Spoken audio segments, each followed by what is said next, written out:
بسم اللہ الرحمن الرحیم۔ الحمدللہ آج ہماری تلاوت کا آغاز 28ویں پارے سے ہوا۔ سورہ مجادلہ۔ ایک خاتون حضرت خولہ رضی اللہ تعالیٰ عنہ اللہ کے نبی کی خدمت میں آئی اپنے شوہر کی شکایت لے کر، اور اس پہ اصرار کرنے لگی۔ ایسا لگ رہا تھا اللہ کے نبی سے جھگڑ رہی ہے۔ کہہ رہی تھی میرے شوہر اوس بن ثابت نے کیا کیا، مجھ سے زہار کر لیا۔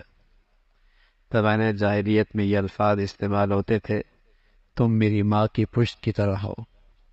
یہ طلاق کے معنی میں استعمال ہوتا تھا۔ بیوی شوہر سے جدا ہو جاتی تھی۔ یہ اپنے شوہر کی شکایت لے کے آئی کہ میری جوانی اس نے تباہ کی ہے، میں نے اپنا پیٹ اس کے لیے چاک کیا ہے، اور جب اب میں بوڑھی ہو گئی اس نے مجھے چھوڑ دیا۔ اب میرے چھوٹے بچے ہیں، اس کے پاس رہیں گے ضائع ہو جائیں گے، میرے پاس رہیں گے کہاں سے کھائیں گے۔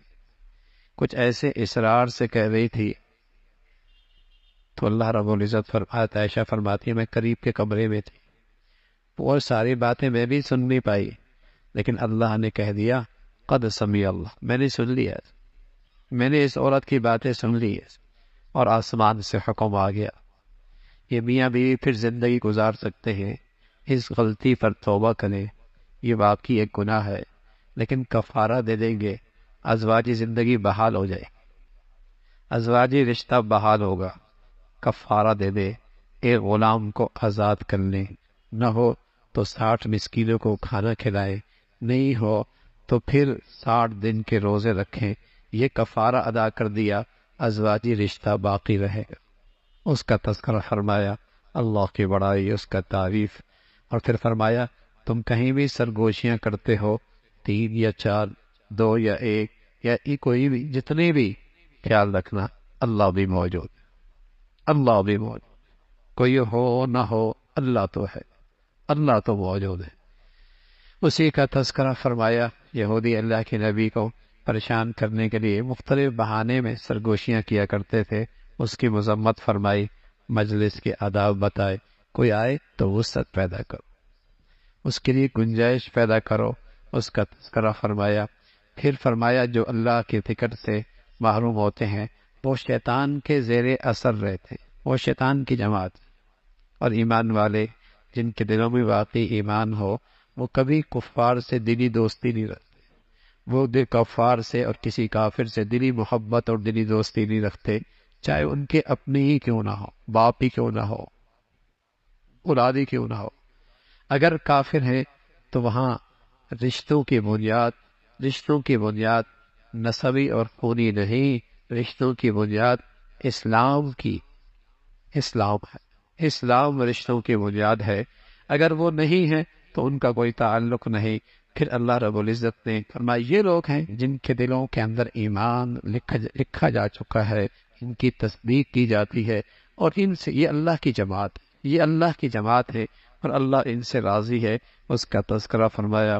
پھر سورہ حشر ہے، اللہ کی حمد و ثنا ہے، اور پھر مدینہ منورہ سے بنو نذیر یہودیوں کا ایک قبیلہ تھا جس سے مسلمانوں کا معاہدہ تھا، لیکن وہ سازشی قوم ہے، خفیہ طور پہ مشرکین سے ان کے تعلقات تھے اور مسلمانوں کے خلاف سازشیں کرتے تھے۔ اللہ کے نبی صلی اللہ علیہ وسلم نے طے فرما دیا انہیں یہاں سے جلا وطن کرنا ہے۔ تو مدینہ میں ان کے بڑے محفوظ قلعے تھے، اور معاشی طور پہ وہ بڑے مضبوط تھے۔ ان کا تو خیال بھی نہیں تھا کہ رسوائی اور ذلت کے ساتھ یہاں سے ہم نکالے جائیں گے، لیکن نکالے گئے اور وہاں سے انہیں نکالا گیا۔ پھر حضرت عمر کا دور آیا، انہوں نے ان کو پورا جزیرہ عرب سے نکال دیا، اخرج الیہود من جزیرۃ العرب، پورے جزیرہ عرب سے نکل گیا۔ پھر یہ مسلمانوں کی نکمی پن ہے اور مسلمانوں کی یہ کمزوریاں ہیں۔ آج پھر یہودی ہر طرف سازشوں کا جال بن رہا ہے، اور اس کا نظریہ اور عقیدہ یہ ہے کہ مدینہ ہماری ریاست ہے، یہ ان کا مذہبی عقیدہ ہے۔ ہر طرف پورے عرب کے خطے کے اندر وہ مختلف انداز سے سازشیں اور ان سازشوں کے پیچھے وہی اور سب سے بڑی سازش کہ مسلمانوں کو تقسیم کر دو، ٹکڑوں میں بانٹ دو اور اس کی چھوٹی چھوٹی کالونیاں بنا دو اور پھر ان سب کو اپنے زیر اثر لے لو اور پھر جو چاہو پھر ان سے کرا لو، اور وہ اس سازش میں کامیاب ہے۔ پھر مال فے کا تذکرہ فرمایا کہ مال فے جو بغیر لڑے ہاتھ آ جائے اور مال غنیمت جنگ کے بعد حاصل ہو جائے اس کی تقسیم اور اس کا طریقہ کار بتایا۔ پھر مخلص انصار کا تذکرہ فرمایا کہ ایمان کی نسبت سے کچھ لوگ ان کے پاس ہجرت کر کے آئے اور انہوں نے اپنے دل بڑے کی، انہوں نے ان کے لیے اپنے دل بڑے کر دیے اور اپنے گھر پیش کر دیے، اپنی زمینیں پیش کر دی اور اپنی زندگی کی ساری ان سہولیات ان کو سامنے پیش کر دی، اگرچہ خود ضرورت مند ہے لیکن وہ ایمان کی نسبت سے ان کی طرف ہجرت کر کے آئے ہیں نا، انہوں نے اپنے دل بڑے کر دیے، ان کا دامن وسیع ہو گیا اور سب کو اپنے ہاں رہائش دی، لیکن پھر اس کا بدلہ مہاجرین نے بھی خوب دیا، خوب ان کی حوصلہ افزائی کی۔ اللہ نے ان انصار اور مہاجرین کی تعریف فرمائی اور فرمایا ایمان والے اپنے دل کے اندر کسی ایمان والے کے لیے حسد اور کینہ اور بغض نہیں رکھتے، اور یہ جنت کی علامت ہے۔ کسی مسلمان کو اللہ ایسی نصیب فرما دے کہ اس کا دل حسد اور کینہ سے بغض سے پاک ہو، یہ جنتیوں کی علامت ہے، یہ جنتیوں کی علامت ہے۔ تو مسلمان اللہ خالص ایمان دے دے تو پھر ان گندگیوں کے ساتھ اس کے دل میں کوئی گنجائش نہیں ہے۔ پھر منافقین کی مذمت فرمائی، وہ کس طرح یہودیوں کا ساتھ دیتے ہیں۔ اللہ رب العزت نے ایمان والوں سے تلقین کر اللہ سے ڈرو اور اس دن سے ڈرو جس دن کوئی کسی کے کام نہیں آئے۔ قرآن کی تاثیر ہے، اس کی تاثیر تو اثر پہاڑوں پر بھی ہوتا ہے، پھر انسانوں کے دل پہ اس کا اثر کیوں نہ ہو؟ قرآن کی تاثیر تو ایسی ہے کہ پہاڑے بھی اس سے اثر لیتے ہیں، انسانوں کے دل کیوں اس کا اثر نہ لے؟ پھر اللہ کی بڑائی، اللہ کی تعریف کا تذکرہ ہے، اس کی صفات ہے۔ پھر سورہ ممتحنہ ہے، اللہ رب العزت نے اہل ایمان کو تلقین فرمائی جو میرے دشمن وہ تمہارے دشمن۔ یاد رکھو جو مسلمانوں کے خلاف سازشیں نہ کرے کافر اور مسلمانوں کے خلاف مسلمانوں کو تکلیف نہ پہنچائے، ان کے ساتھ اچھا سلوک سے پیش آؤ، یہ تو اسلام کا حکم ہے۔ لیکن جو مسلمانوں کے لیے سازشیں بن رہے ہیں اور ہمیشہ مسلمانوں کے خلاف جسے کہیں کہ مختلف انداز سے مسلمانوں کو ترسوا کرنے کی اور تکلیف دینے کی درپے ہیں، ان کے ساتھ دوستانہ تعلقات کی اجازت نہیں ہے۔ ایک صحابی، مخلص صحابی حاتم ابن بلتع، انہیں جب پتہ چلا کہ اللہ کے نبی مکہ کی طرف سفر روانہ کرنے لگے ہیں، انہوں نے صرف اس خیال سے کہ اپنے خاندان جو مکہ میں رہتے ہیں ان کا تحفظ ہو جائے، انہوں نے یہ بات مکہ والوں کو بتا دی۔ اللہ کو یہ بات پسند نہیں آئی، تم ان کے اپنی اولاد کی اور اپنے رشتہ داروں کے تحفظ کے لیے راز کی بات دشمنوں کو بتا رہے ہو۔ اس کی مذمت فرمائی، اس مخلص صحابی نے توبہ کی اور فرمایا تمہارے لیے تو بہترین نمونہ ابراہیم علیہ السلام کی زندگی ہے، جنہوں نے کیسے اپنے تمام رشتہ داروں سے برات کا اعلان کیا اور صاف کہہ دیا میری دشمنی اس وقت تک تمہارے ساتھ باقی رہے گی جب تک کہ تم ایمان نہیں لے کے جب تک کہ تم ایمان نہیں لے کے آؤ گے۔ اس کا تذکرہ فرمایا، پھر ایمان والوں کو تلقین فرمائی اگر مکہ سے کوئی ہجرت کر کے خاتون آ جائے تو اس کا ایمان دیکھ لو، اگر وہ مخلص ایمان والی ہے پھر اپنے معاشرے میں اس کے لیے گنجائش پیدا کرو اور کافر کی اب وہ بیوی نہیں ہو رہ سکتی اور کوئی کافر مسلمان عورت کا شوہر نہیں ہو سکتا، اس کا تذکرہ فرمایا۔ پھر اللہ کے نبی سے فرمایا یہ آپ کے پاس آئیں تو آپ ان سے بیعت کریں کہ شرک نہیں کریں گے، چوری نہیں کریں گے، زنا نہیں کریں گے، ناحق قتل نہیں کریں گے، کسی کو پر بہتان نہیں لگائیں گے، بچوں کو ناحق قتل نہیں کریں گے، ان بنیادوں پر ان سے بیعت کر لیں، اس کا تذکرہ فرمایا۔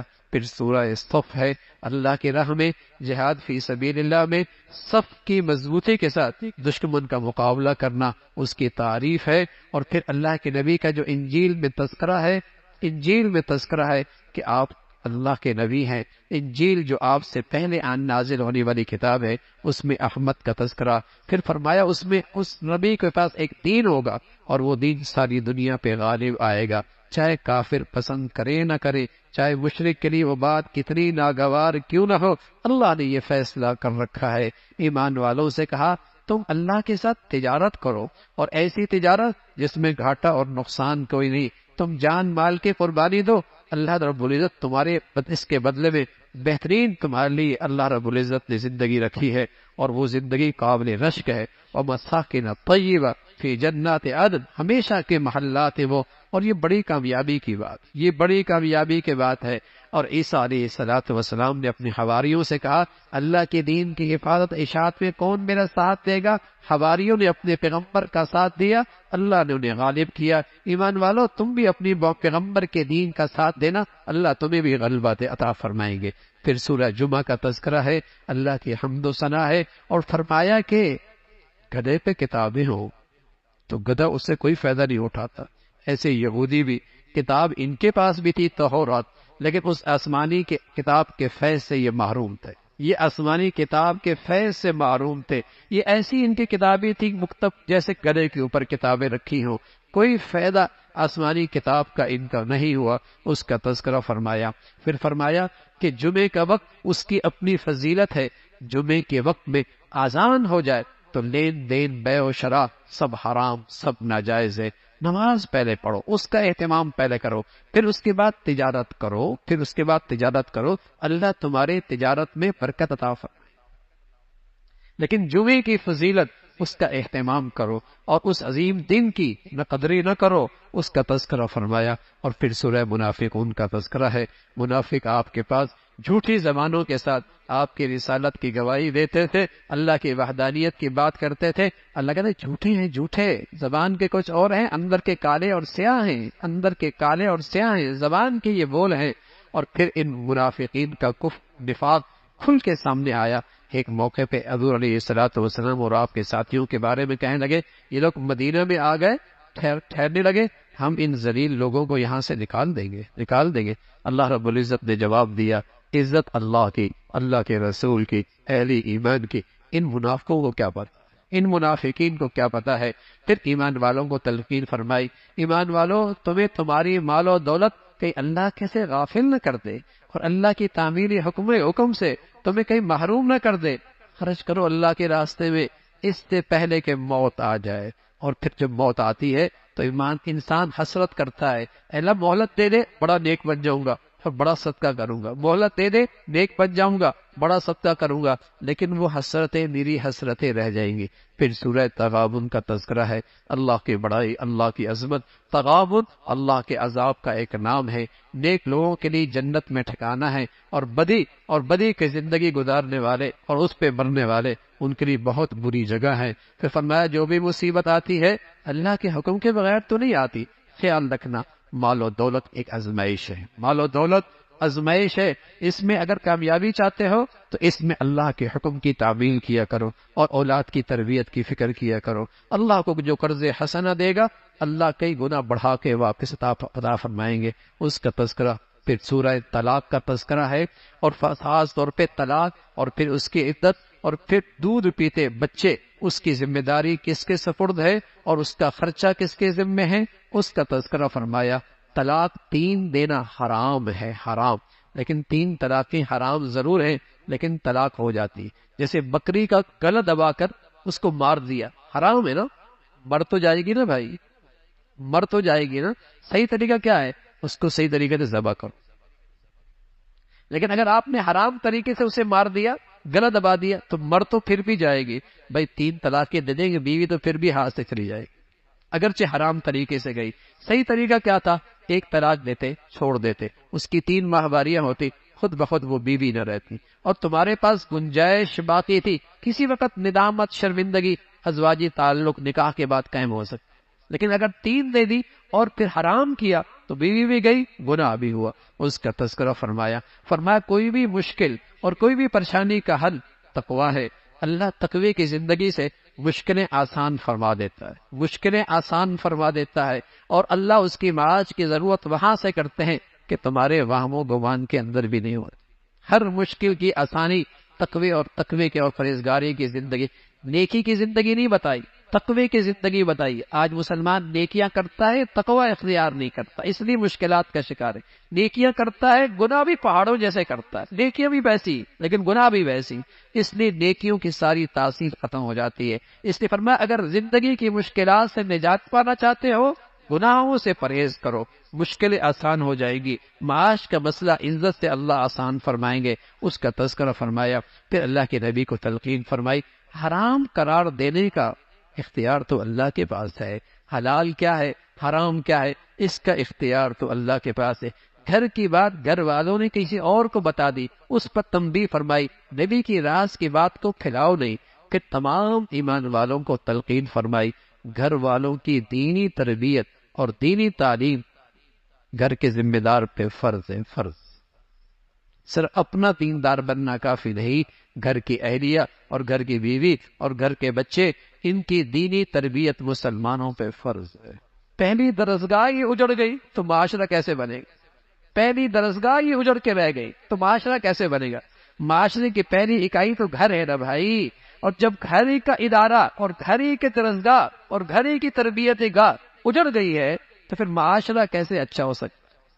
گھر تو بھائی پہلی اکائی ہے معاشرے کی اور پہلی درسگاہ ہے، اس کے دو مربی ہیں، باپ اور ماں، با اور ماں، اس لیے ان کا آپس کا باہمی اعتماد اور محبت ہونا ضروری ہے۔ اگر دونوں ماں باپ کی زندگیوں کا رخ الگ ہے، درسگاہ اجڑ کے رہ جائے۔ بتائیے نا، اگر کلاس کے ٹیچر ایک دوسرے سے دستے گریبان ہو، ان بچوں کا کیا حال ہو، اس نسل کا کیا حال ہو؟ وہ گھر کی پہلی درسگاہ ماں باپ کی زندگی ہے، گھر کی درسگاہ ہے، یہ تربیت گاہ ہے، یہ تعلیم گاہ ہے، لیکن جب تک یہ دونوں ایک رخ پر ہوں گے، اور وہ رخ آخرت، اللہ کی رضا، اللہ کی پسند کی زندگی، پھر نئی نسلیں بنا کرتی ہیں، پھر قومیں بنا کرتی ہیں۔ پہلے گھر خراب ہوتے ہیں، پھر معاشرہ خراب ہوتا ہے، پہلے گھروں میں نفرتوں کی آگ ہوتی ہے، پھر معاشرہ نفرتوں کا شکار ہو جاتا ہے، پہلے گھروں کا سکون جاتا ہے، پھر معاشرہ بے سکون ہوتا ہے۔ تو فریضہ تھا مسلمانوں کے گھروں کی زندگی کا کہ اپنی اولاد اور اپنے گھر والوں کی دینی تربیت کرو، دینی اخلاق زندہ کرو، دینی عقائد کی فکر کرو، ان کی آخرت کی زندگی کی فکر کرو، یہ فریضہ ہے۔ پھر اللہ رب العزت نے بتایا، ایمان کوئی نہیں تو کافر کا عذر کل کوئی نہیں قبول ہونا، کل پھر کوئی عذر قبول نہیں ہونا۔ اے ایمان والو، سچی توبہ کرو، توبۃ نصوحا، سچی توبہ کرو۔ اور سچی توبہ کیا ہوتی ہے؟ سچی توبہ میں 4 چیزیں ہوتی ہیں، اللہ ان راتوں میں ہمیں نصیب فرما دے، اللہ ان راتوں میں ہمیں نصیب فرما دے۔ سچی توبہ میں 4 چیزیں ہوتی ہیں۔ پہلی چیز، اپنی پچھلی زندگی پر دل کی سچی ندامت، دل کی سچی ندامت، پہلی چیز۔ دوسری چیز، آئندہ ایسی غلط زندگی گزارنے کی نہ گزارنے کا سچا عزم، سچ اے اللہ اب گناہ نہیں کر، یہ سچا عزم۔ تیسری چیز کسی کے حقوق دینے ہیں، ان حقوق کی ادائیگی، فوراً ان کی حقوق کی ادائیگی۔ چوتھی شرط یہ ہے کہ اللہ کے ایسے حقوق ضائع کیے، حج نہیں کیا، زکوٰۃ پوری نہیں دی، نماز رہ گئی، ان کی قضا کرنا شروع کر دے، ان کا ازالہ کرنا شروع کر دے۔ یہ 4 بنیادیں ہیں سچی توبہ کی۔ سچی توبہ کی ندامت سچی ہو، آئندہ نہ کرنے کا عزم ہو، مخلوق میں سے کسی کا حق ادا کرنا ہے، اس کو فوراً ان کے حقوق ادا کرے، یہ طے کر لے کہ ان کا حق ادا کروں گا، اور ساتھ ساتھ جو فرائض اللہ کے چھوٹی ہوئی ہیں رہ گئے ان کی قضا کرنا شروع کر دے۔ حج نہیں تو فریضہ کرو، زکوٰۃ نہیں دی دو، نماز نہیں پڑھی ادا کرو، یہ فریضہ، یہ سچی توبہ ہے۔ اور رسول اللہ صلی اللہ علیہ وسلم فرمایا کرتے تھے، جس خوش نصیب کو یہ سچی توبہ نصیب ہو جائے، التائب من الذنب کمن لا ذنب لہ، یہ تو ایسا ہے جیسے اس نے گناہ کیا ہی نہیں۔ اللہ ہمیں نصیب فرما دے۔ اور بھائی کب پھر نصیب ہوگا؟ اگر ان راتوں میں نصیب نہیں، اس رمضان میں نصیب نہیں، ہمارے نبی فرمایا کرتے تھے کوئی ازلی بد نصیب ہی ہو سکتا ہے، اور کوئی ازلی بدبخت ہی ہوا کرتا ہے جو رمضان کی ایسی بخشش بھری گھڑیاں پائے اور رحمتوں کی یہ برسات پائے اور پھر بھی اس کی بخشش۔ اللہ نہ کرے ہم نبی کے بد دعا کے مستحق بنے، اللہ نہ کرے ہمارا گھر کا کوئی فرد اس بد دعا کا مستحق بنے۔ تو میرے عزیزو، سچی ندامت، سچی شرمندگی انہی گھڑیوں کے اندر ہو، اور انہی تو تب راتیں رہ گئیں، خوب خلوت میں رو کر اللہ کو منا لو، مزہ آئے گا زندگی کے۔ ایسا لگے گا دل کا ایک آنسو ندامت کا بہہ جائے، دل ٹھنڈا ہو جائے گا، دل ٹھنڈا ہو جائے گا، دل میں سکون آ جائے گا، دل میں کلیجہ ٹھنڈا ہو جائے گا۔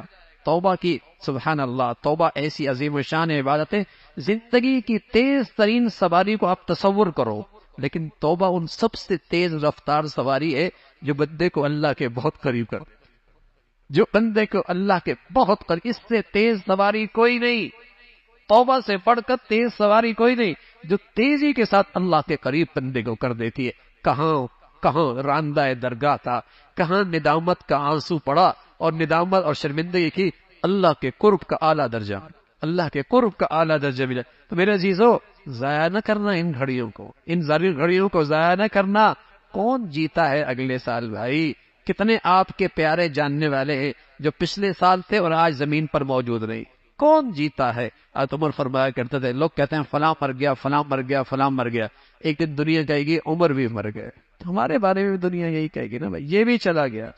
ہاں تو میرے عزیزو، توبۃ نصوحا، سچی توبہ کرنا، سچی توبہ کرنا۔ اور پھر اللہ رب العزت نے ان 4 عورتوں کا تذکرہ فرمایا۔ 2 عورتیں نافرمان اور ان کے نافرمان عورتیں، لیکن اس نافرمانی کی انہیں سزا میں دی، نبی کی رسالت بھی اور پیغمبر کی نیکی بھی انہیں اس عذاب سے نہ بچا سکی۔ نبی کی رسالت بھی اور نبی کی نیکی بھی ان کی بدعمالیوں کی سزا سے انہیں نہ بچا سکی۔ اور 2 عورتیں وہ ہیں جو غلط ماحول میں، برے ماحول میں ایمان پر ثابت قدم رہی، شرم و حیا کی زندگی اختیار کی۔ اللہ نے ان کا بھی تذکرہ فرمایا۔ ایک فرعون کی اہلیہ تھی، دوسرا حضرت مریم تھی، ان کی تعریف اور جنت میں ان کا ٹھکانہ، اس کا تذکرہ فرمایا۔ اللہ عمل کی توفیق نصیب فرما دے۔